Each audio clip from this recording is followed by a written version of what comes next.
Hi అండి, ఈరోజు నేను పొంగలి దానికి కావాల్సిన చట్నీ చూపిస్తున్నాను. నిన్న మొన్న చేసిన ఫుల్ వీడియోస్కి బాగా వ్యూస్ వచ్చాయి, అందుకే చేస్తున్నాను. ఇప్పుడు ఫస్ట్ ఒక ఐరన్ కడాయి పెట్టి అందులో ఒక స్పూన్ ఆయిల్ వేసి పొట్టి మిరపకాయలు వేయించుకోవాలండి. ఇది చట్నీకి కావాల్సినవి చెప్తున్నాను నేను. ఫస్ట్ చాలా రకాలు చేస్తారు చట్నీలు, నేను ఈరోజు ఈ మోడల్ చేస్తున్నాను. ఇవి వేయించి పెట్టుకొని తర్వాత పప్పులు ఒక జార్లోకి తీసుకోవాలి. తర్వాత చింతపండు కడిగి వేసుకోవాలి. మనం వేయించిన మిరపకాయలు కూడా వేసుకోవాలి. టేస్ట్కి తగినంత సాల్ట్ కూడా వేసుకోవాలి. ఇవన్నీ కలిపి ఒకసారి మిక్సీ పట్టాలండి. ఫస్ట్ మిక్సీ పట్టేటప్పుడు వాటర్ వేయకూడదు. ఇలా ఫస్ట్ ఒకసారి మిక్సీ పట్టిన తర్వాత అప్పుడు వాటర్ యాడ్ చేసుకోవాలి. వాటర్ కొంచెం యాడ్ చేసి మళ్ళీ మిక్సీ పట్టండి.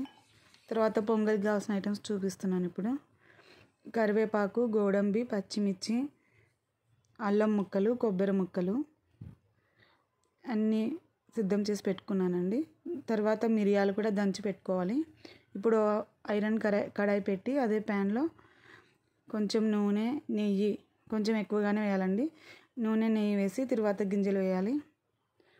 తర్వాత పచ్చిమిర్చి, మనం ఇందాక తరుక్కున్న ఐటమ్స్ అన్నీ వేయాలండి. అల్లం ముక్కలు, పచ్చిమిర్చి, కరివేపాకు, పొట్టి మిరపకాయలు, గోడంబి, మిరియాలు కొంచెం అట్లా దంచి వేయాలండి కచ్చపచ్చగా.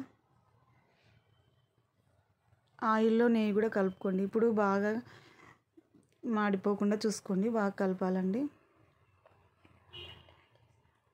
ఎండు మిరపకాయలు కూడా తరువాతలో యాడ్ చేసుకుంటే బాగుంటాయి.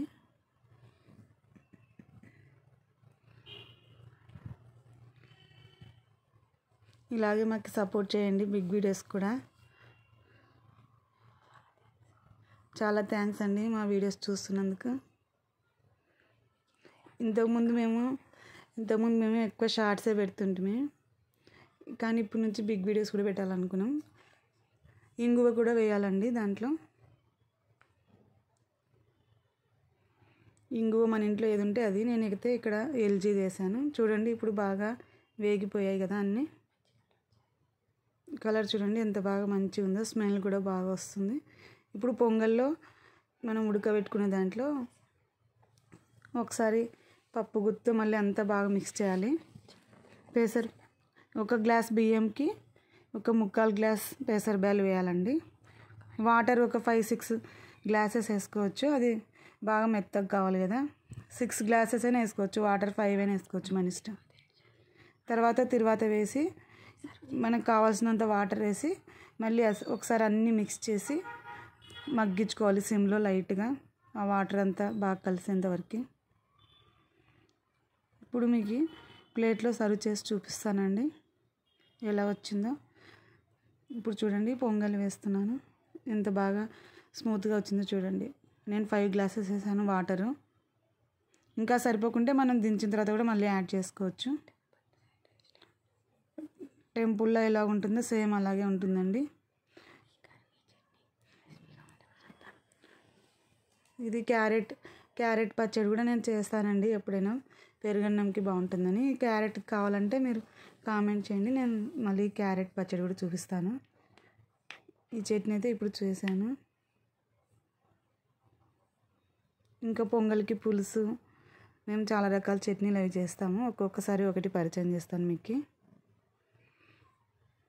చూడండి ఎంత స్మూత్గా వచ్చిందో, సేమ్ ప్రసాదం లాగానే ఉంటుంది. మీరు ట్రై చేయండి. Thank you.